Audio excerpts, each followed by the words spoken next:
Recordamos que a finales de agosto la Asamblea General de las Naciones Unidas aprobó otra vez por una abrumadora mayoría una resolución que insta a Estados Unidos que pone fin a este bloqueo que ha durado décadas. China siempre se ha opuesto al embargo de Estados Unidos. Queríamos saber qué impactos ha dejado este embargo impuestos por Estados Unidos a Cuba.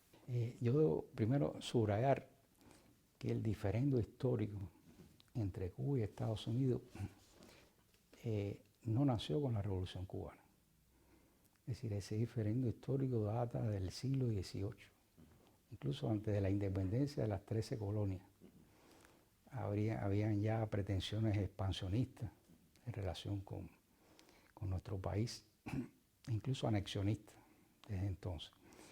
Hay que remontarse, ya hablando ya del momento posterior al triunfo de la Revolución Cubana, que Estados Unidos suprimió unilateralmente nuestra cuota azucarera en el mercado norteamericano en el año 60. Se negó a refinar el petróleo soviético entonces en las refinerías que tenían en Cuba. Y incluso hay documentos desclasificados de esa etapa, donde se ve claro el interés de Estados Unidos de causar hambre, desesperación, desesperanza y derrocar al gobierno revolucionario desde los primeros años de la revolución. Las primeras restricciones a los viajes de ciudadanos norteamericanos a Cuba están desde el año 1961. Ya después, cuando desaparece el campo socialista, en la década del 90 del siglo pasado, ellos aprobaron dos leyes, la ley Torricelli y la ley Ellsberg. Los nombres de estas leyes precisamente se las aportan congresistas norteamericanos que se atribuyen el derecho unilateral de inmiscuirse en los asuntos internos de Cuba y aprobar leyes en el Congreso de Estados Unidos en relación con un país soberano e independiente como Cuba.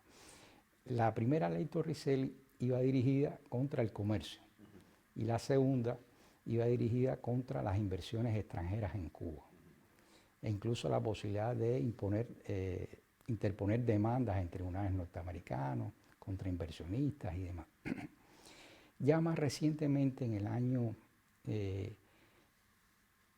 2019, se recrudece el bloqueo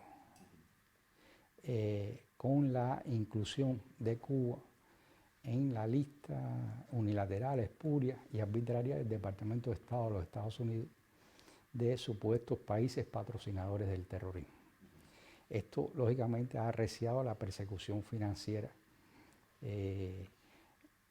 Han tratado de atacar las principales fuentes de ingresos de Cuba, por ejemplo, el turismo, la cooperación médica, que es tan bienvenida en el mundo, tratando de afectar las principales fuentes de ingresos de Cuba.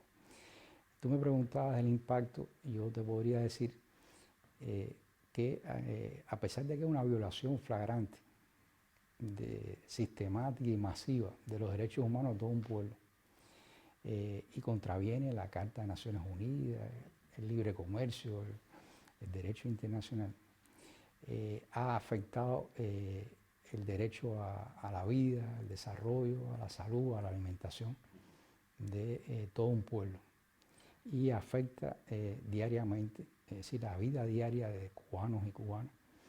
Te puedo decir que de 8 de cada 10 cubanos hemos nacido y crecido en un país bloqueado. Es decir, es el bloqueo más largo de la historia.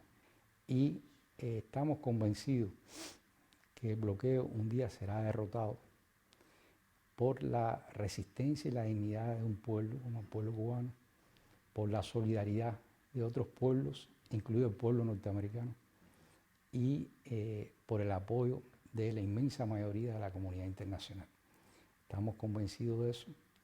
Y lógicamente Cuba continuará defendiendo su derecho soberano a ser un país soberano, independiente, construyendo el socialismo, que es la decisión de cubanos y cubanas, sin injerencia extranjera. Y el pueblo cubano siempre ha sido un pueblo optimista, que ha demostrado una capacidad de resistencia Y yo pienso que sí, que podemos lograr que un día eso ocurra.